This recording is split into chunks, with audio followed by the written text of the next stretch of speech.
ശബരിമല സ്വർണ്ണക്കൊള്ളയിൽ നടൻ ജയറാമിനെ ഇഡി ചോദ്യം ചെയ്യുന്നത് തുടരുന്നു. മുഖ്യപ്രതി ഉണ്ണികൃഷ്ണൻ പോറ്റിയുമായുള്ള ബന്ധത്തിൽ വ്യക്തത വരുത്താനാണ് ചോദ്യം ചെയ്യൽ. കള്ളത്തരം കാണിച്ചവരെ അയ്യപ്പൻ വെറുതെ വിടുമോയെന്നും ശബരിമലയിൽ തട്ടിപ്പ് നടത്തിയിട്ടുണ്ടെങ്കിൽ അവരൊക്കെ കുടുങ്ങട്ടെയെന്നും ചോദ്യം ചെയ്യലിന് ഹാജരാകുമ്പോൾ ജയറാം പ്രതികരിച്ചു. നമ്മൾ മലയാളികളെ സംബന്ധിച്ചിടത്തോളം അതൊരു പ്രത്യേക വികാരമാണ്. എത്രയോ ക്ഷേത്രങ്ങൾ നമുക്കുണ്ടെങ്കിലും ശബരിമല എന്ന് പറയുന്നത് ഓരോ ഭാരതീയനെ സംബന്ധിച്ചിടത്തോളം ജാതി മത ഭേദമന്യേ അവരെത്തുന്ന പുണ്യ സ്ഥലമാണ്. അപ്പൊ അവിടെ ഇത്തരം സ്കാം എന്തെങ്കിലും നടന്നിട്ടുണ്ടെങ്കിൽ അത് 100% വെളിച്ചത്ത് കൊണ്ടുവരികയും അതിനകത്ത് ബന്ധപ്പെട്ടിട്ടുള്ളവരെ എല്ലാം വെളിച്ചത്ത് കൊണ്ടുവരാൻ ഓരോ മലയാളിയും ബാധ്യസ്ഥനാണ്. ആ ഒരു മലയാളിയുടെ കൂട്ടത്തിൽപ്പെട്ട ഒരാൾ തന്നെയാണ് ഞാനും. പറയട്ടെ ബാക്കി.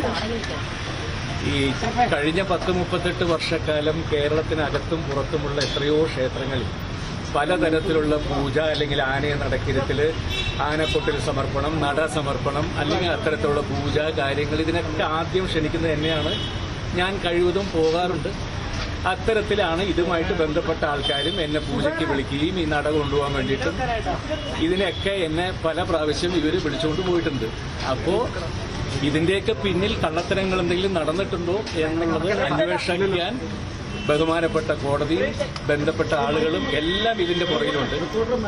അപ്പോ എന്നിൽ നിന്നും ഇവർക്ക് എന്തെങ്കിലും ഉപകാരപ്രദമായ 1-2 കാര്യങ്ങൾ കിട്ടുകയാണെങ്കിൽ അത് നല്ലതല്ലേ നമുക്ക് സത്യം വെളിച്ചത്ത് കൊണ്ടുവരാനായിട്ട്. അപ്പോൾ അതിന്റെ കാര്യങ്ങൾ ചോദിച്ചറിയാൻ വേണ്ടിയിട്ടാണ് എന്നെ വിളിച്ചിട്ടുള്ളത്. അപ്പോ തീർച്ചയായിട്ടും എല്ലാം നല്ല പര്യവസാനിക്കട്ടെ, ഭംഗിയായിട്ട് തന്നെ. ഇനിയും പുറമെ വല്ലവരും കുടുങ്ങാനുണ്ടെങ്കിൽ അവരും കുടുങ്ങട്ടെ, അല്ലെങ്കിൽ അയ്യപ്പൻ വെറുതെ വിടുക. അവരൊക്കെ 50 വർഷത്തിന് മുകളിലായിട്ട് ശബരിമലയ്ക്ക് പോകുന്ന ഒരു ഭക്തനാണ് ഞാൻ. അപ്പോൾ എന്റെയും കൂടി കടമയാണ് ഇത് ക്ലീനായിട്ട് ഇത് ചെയ്യാൻ. സന്തോഷം. കേസിൽ ഇടനിലക്കാരൻ കൽപേഷിനെയും ഇഡി ചോദ്യം ചെയ്യുകയാണ്. അതേസമയം മിനിറ്റ്സ് തിരുത്തിയത് കണ്ടെത്താൻ ദേവസ്വം ബോർഡ് മുൻ സെക്രട്ടറി എസ് ജയശ്രീയുടെ കൈയക്ഷര മാതൃക ശാസ്ത്രീയ പരിശോധനയ്ക്ക് വിധേയമാക്കാനാണ് ഇഡി തീരുമാനം. ബോർഡ് തീരുമാനപ്രകാരം ഉത്തരവിറക്കുക മാത്രമാണ് ചെയ്തതെന്നും സ്വന്തം നിലയിൽ തീരുമാനമെടുത്തിട്ടില്ലെന്നുമാണ് ജയശ്രീ മൊഴി നൽകിയിരിക്കുന്നത്.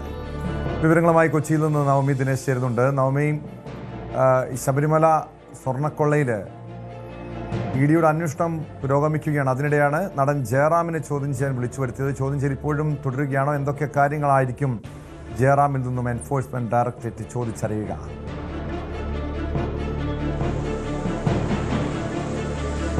കൃത്യം 11 മണിയോടുകൂടി തന്നെ ജയറാം കൊച്ചിയിലെ ഇഡി ഓഫീസിൽ ഹാജരായി. അതിനുശേഷം അദ്ദേഹം മാധ്യമങ്ങളെ കണ്ടപ്പോൾ പൂർണ്ണമായിട്ടുള്ള ആത്മവിശ്വാസത്തിൽ തന്നെയാണ്. കാരണം നേരത്തെയും SITക്ക് നൽകിയ മൊഴിയിലും ജയറാം ആവർത്തിച്ചത് താൻ ഉണ്ണികൃഷ്ണൻ പോറ്റിയുമായിട്ട് ഒരു വിധത്തിലുള്ള സാമ്പത്തിക ഇടപാടിലും ഏർപ്പെട്ടിട്ടില്ല.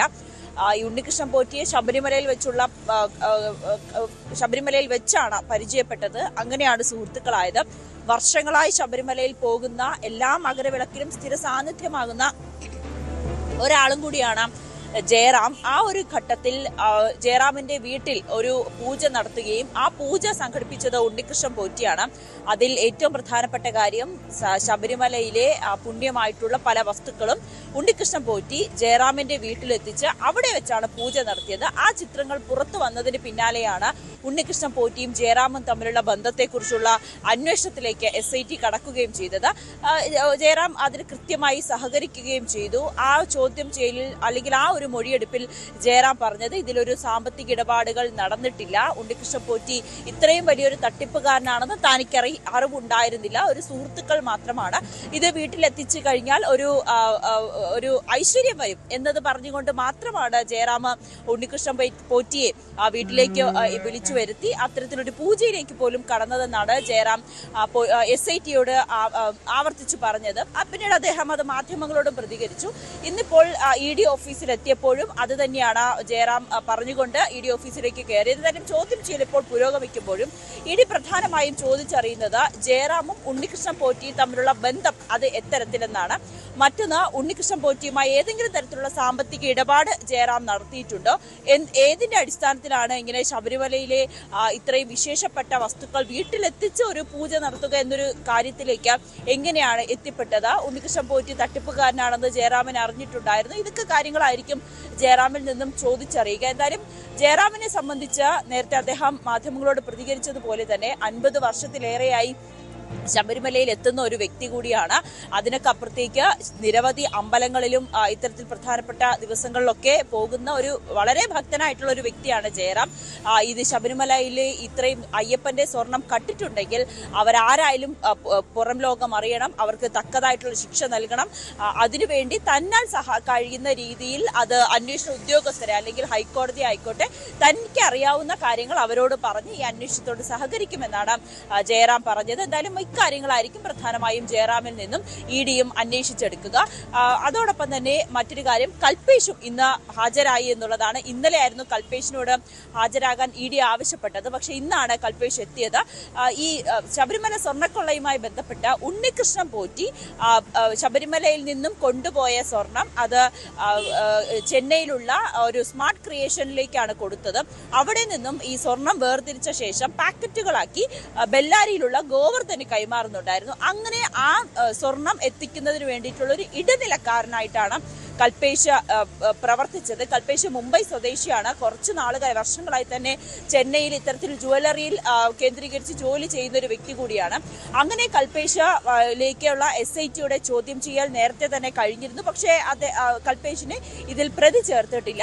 എന്തായാലും ഇഡിയും കൽപേഷിൽ നിന്നും ഇക്കാര്യങ്ങളായിരിക്കും ചോദിച്ചറിയുക. സാമ്പത്തിക ഇടപാടുകൾ നടത്തിയിട്ടുണ്ട്, ഉണ്ണികൃഷ്ണൻ പോറ്റിയെ അറിയാമോ, ഇതൊക്കെ തന്നെയായിരിക്കും കൽപേഷിനോടും ചോദിക്കുക. എന്തായാലും കൽപേഷിന് നേരത്തെ തന്നെ പറഞ്ഞിരിക്കുന്നത് ഉണ്ണികൃഷ്ണൻ പോറ്റിയുമായി തനിക്ക് യാതൊരുവിധ ബന്ധവുമില്ല, അദ്ദേഹത്തെ അറിയില്ല എന്നാണ് കൽപേഷ് മൊഴി നൽകിയിരിക്കുന്നത്. കൽപേഷ് ഇന്ന് രാവിലെ 10 മണിയോടുകൂടി തന്നെ ഇഡി ഓഫീസിൽ ഹാജരാകുകയും ചെയ്തിട്ടുണ്ട്. കേട്ടോ,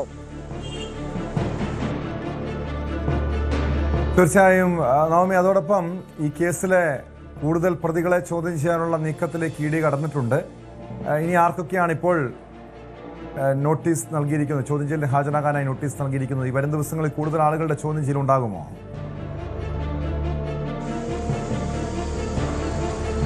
ഉറപ്പായും ടോം, എന്തായാലും ഉണ്ണികൃഷ്ണൻ പോറ്റിയെ ചോദ്യം ചെയ്യുമെന്ന് ഉറപ്പാണ്. അത് എന്നാണ് നോട്ടീസ് അയക്കുക, എന്നാണ് ഹാജരാകാൻ നിർദ്ദേശിക്കുക എന്നത് കാത്തിരിക്കുകയാണ്.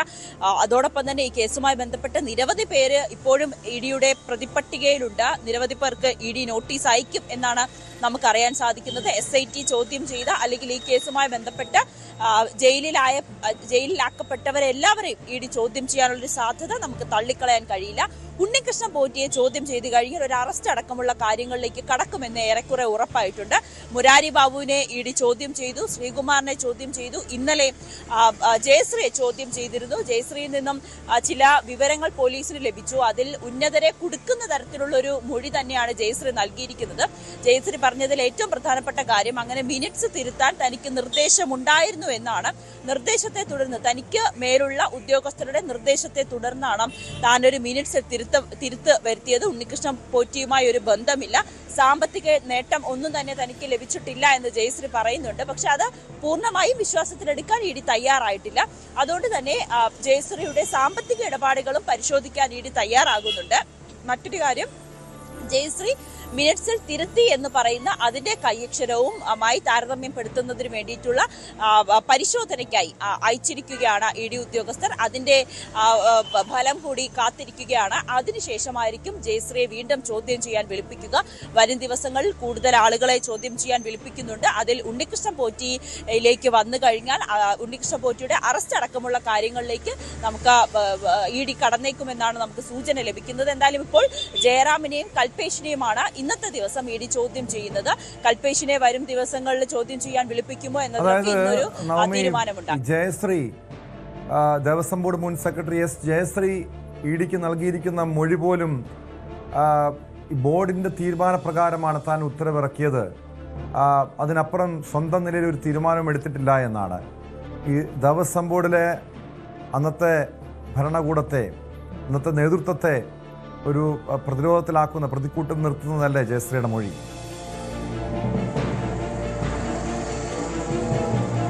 തീർച്ചയായും ടോം, എന്തായാലും ഉന്നതരെ പ്രതിക്കൂട്ടിലാക്കുന്ന, സംശയത്തിന്റെ നിഴലിലാക്കുന്ന ഒരു മൊഴി തന്നെയാണ് ജയശ്രീ ഇന്നലെ ഇഡിക്ക് മുന്നിൽ നൽകിയത്. അതിൽ ഈ ഉണ്ണികൃഷ്ണൻ പോറ്റിക്ക് ഈ സ്വർണം കൊടുത്തയക്കുവാൻ വേണ്ടി മിനിറ്റ്സിൽ തിരുത്തൽ വരുത്തിയത് ജയശ്രീ ആയിരുന്നു എന്നാണ് SIT കണ്ടെത്തിയത്. അതിന്റെ അടിസ്ഥാനത്തിൽ SIT ജയശ്രീയെ ചോദ്യം ചെയ്തു. ജയശ്രീയുടെ മുൻകൂർ ജാമ്യാപേക്ഷയൊക്കെ കോടതി തള്ളിയിരുന്നു. പിന്നീട് സുപ്രീം കോടതിയിൽ പോയി തന്റെ ആരോഗ്യ പ്രശ്നങ്ങൾ ചൂണ്ടിക്കാട്ടി തൽക്കാലം അറസ്റ്റ് അടക്കമുള്ള കാര്യങ്ങളിലേക്ക് കടക്കണ്ട, മുൻകൂർ ജാമ്യം നൽകുന്ന രീതിയിലേക്ക് പോലും സുപ്രീം കോടതി എത്തിയിരുന്നു. പക്ഷെ അന്നും രൂക്ഷ വിമർശനം തന്നെയായിരുന്നു ജയശ്രീക്കെതിരെ സുപ്രീം കോടതി ഉന്നയിച്ചിരുന്നത്. ആ ഒരു സാഹചര്യത്തിൽ EDയുടെ മുന്നിൽ ഇന്നലേക്ക് എത്തുമ്പോൾ പോലും ഉന്നതരെ കുടുക്കുന്ന തരത്തിലുള്ളൊരു മൊഴി തന്നെയാണ് ജയശ്രീ നൽകിയിരിക്കുന്നത്. മിനിറ്റ്സിൽ തിരുത്തൽ വരുത്തിയത് തനിക്ക് ഉന്നതരായിട്ടുള്ള ചിലവരുടെ നിർദ്ദേശപ്രകാരമായിട്ടാണ് എന്ന് പറയുന്നു. അങ്ങനെയാണെങ്കിൽ ആരാണ് ആ ഉദ്യോഗസ്ഥർ, ആരാണ് ജയശ്രീക്ക് നിർദ്ദേശം നൽകിയത് എന്നുകൂടി EDക്ക് കണ്ടെത്തേണ്ടതുണ്ട്. അതിന്റെ ഭാഗമായിട്ടായിരിക്കും ജയശ്രീയെ വീണ്ടും ചോദ്യം ചെയ്യാൻ ED വിളിപ്പിക്കുക.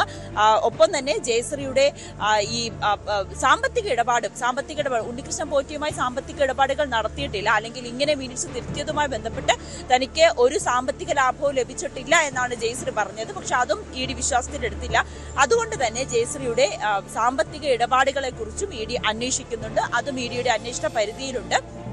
മറ്റൊന്ന് ഈ കയ്യക്ഷരവുമായി ബന്ധപ്പെട്ട് ഈ മിനിറ്റ്സിൽ തിരുത്ത് വരുത്തിയ കയ്യക്ഷരവും ജയശ്രീയുടെ തന്നെയാണോ എന്ന് ഉറപ്പിക്കുന്നതിന് വേണ്ടിയിട്ടുള്ള പരിശോധനയ്ക്കായി അയച്ചിട്ടുണ്ട്. ആ പരിശോധനാ ഫലം കൂടി ലഭിച്ച ശേഷം ജയശ്രീയെ വീണ്ടും ചോദ്യം ചെയ്തേക്കുമെന്നാണ് നമുക്ക് ഇപ്പോൾ ലഭിക്കുന്ന വിവരം. എന്തായാലും ഈ സ്വർണ്ണക്കൊള്ളയുമായി ബന്ധപ്പെട്ട് സമഗ്രമായ ഒരു അന്വേഷണത്തിലേക്ക് തന്നെയാണ് EDയും കടന്നിരിക്കുന്നത്. അതിൽ ഉണ്ണികൃഷ്ണൻ പോറ്റിയിലേക്ക് എത്തിക്കുന്ന, അല്ലെങ്കിൽ ഉണ്ണികൃഷ്ണൻ പോറ്റി നടത്തിയ ഇത്രയും വലിയ തട്ടിപ്പിന്റെ പങ്ക് ആരൊക്കെ പറ്റിയിട്ടുണ്ട്, അല്ലെങ്കിൽ ആരൊക്കെയാണ് ഇതിൽ ഉൾപ്പെട്ടിട്ടുള്ളത്, ഇത് തന്നെയാണ് ED പ്രധാനമായും അന്വേഷിക്കുക. ഉണ്ണികൃഷ്ണൻ പോറ്റിയെയും വരും ദിവസങ്ങളിൽ ചോദ്യം ചെയ്യാൻ വിളിപ്പിക്കുകയും ചെയ്യും. വ്യക്തമാണ്. സ്വർണ്ണക്കൊള്ളയുമായി ബന്ധപ്പെട്ട തട്ടിപ്പിന്റെ കൊള്ളയുടെ പങ്ക് ആരൊക്കെ കൈപ്പറ്റിയിട്ടുണ്ട്, ഉണ്ണികൃഷ്ണൻ പോറ്റിയുമായുള്ള ഇവരുടെയൊക്കെ ബന്ധം എന്താണ് തുടങ്ങിയ കാര്യങ്ങൾ വിശദമായി തന്നെ പരിശോധിക്കുകയാണ് എൻഫോഴ്സ്മെന്റ് ഡയറക്ടറേറ്റ്. കൂടുതൽ വാർത്തകൾക്ക് News 18 Keralam YouTube channel subscribe ചെയ്യുക.